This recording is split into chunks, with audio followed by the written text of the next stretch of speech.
अब इसराइली पार्लियामान जिसे किनेसेट कहा जाता है उसकी 120 सीटें हैं। इनके लिए वोटर्स उम्मीदवार नहीं बल्कि जमातों को वोट देते हैं और हुकूमत बनाने के लिए किसी भी जमात या इत्तेहाद को 61 सीटों की ज़रूरत होती है। आज के इंतखाबात में 40 के करीब जमातें और धड़े हिस्सा ले रहे हैं।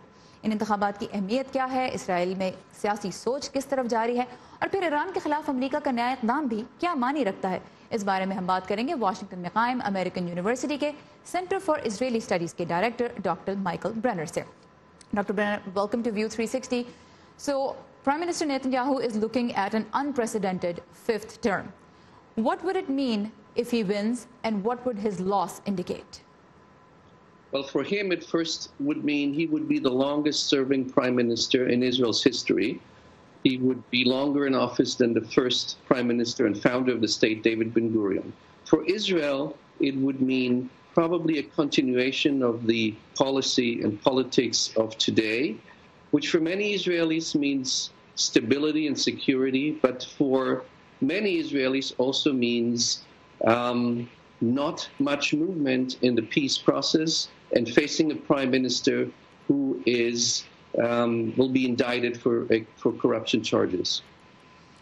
ऑलराइट, सो डॉक्टर ब्रेनर ने कहा कि अगर नेतन्याहू के लिए ख़ास तौर पे इन इंतखाबात की क्या अहमियत है, अगर वो जीतते हैं या हारते हैं तो उसका क्या मतलब होगा। तो एक तो ये कि अगर वो जीत गए तो वो 5वीं मरतबा मुल्क के वज़ीर-ए-आज़म बनेंगे और लॉन्गेस्ट सर्विंग वज़ीर-ए-आज़म होंगे इसराइल के। अगर वो जीतते हैं तो एक तरह से इसराइली अवाम के लिए ये पॉलिसियों का तसलसल होगा और इस्तेहकाम की अलामत भी होगी, लेकिन दूसरी जानिब अमन अमल जो फ़लस्तीन के साथ होना है उसमें किसी किस्म की पेशरफ की तवक्को फिर नहीं की जाएगी। Doctor Brenner, in terms of the peace talks with the Palestinians. Most Israeli elections have been about potential peace deal with the Palestinians. But we're looking at the elections this time and it does not look like the top priority, does not look like a hot topic in the elections. Why do you think that's the case?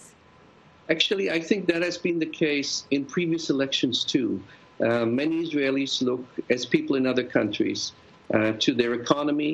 They look to social issues and others. So it's not only the peace process that it's decisive, but what is different now is that the peace process has been stalled for quite a long time, and many Israelis have been frustrated or they don't care because everyday life in Israel is pretty stable.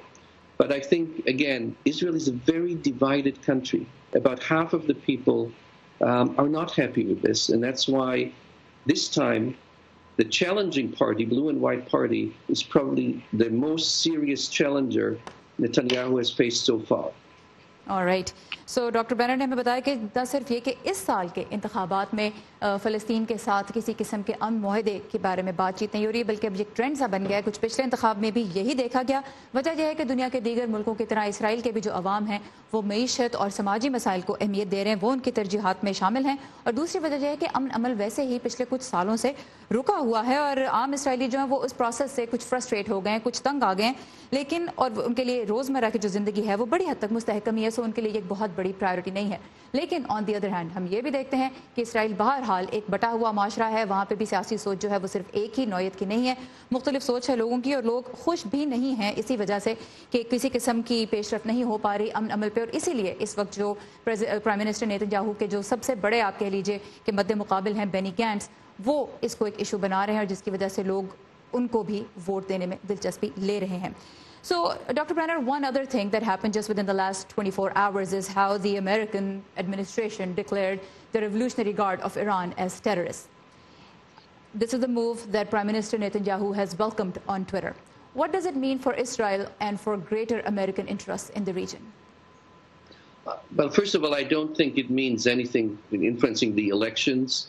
I think it is more a symbolic act and will not probably have any real effect on the ground.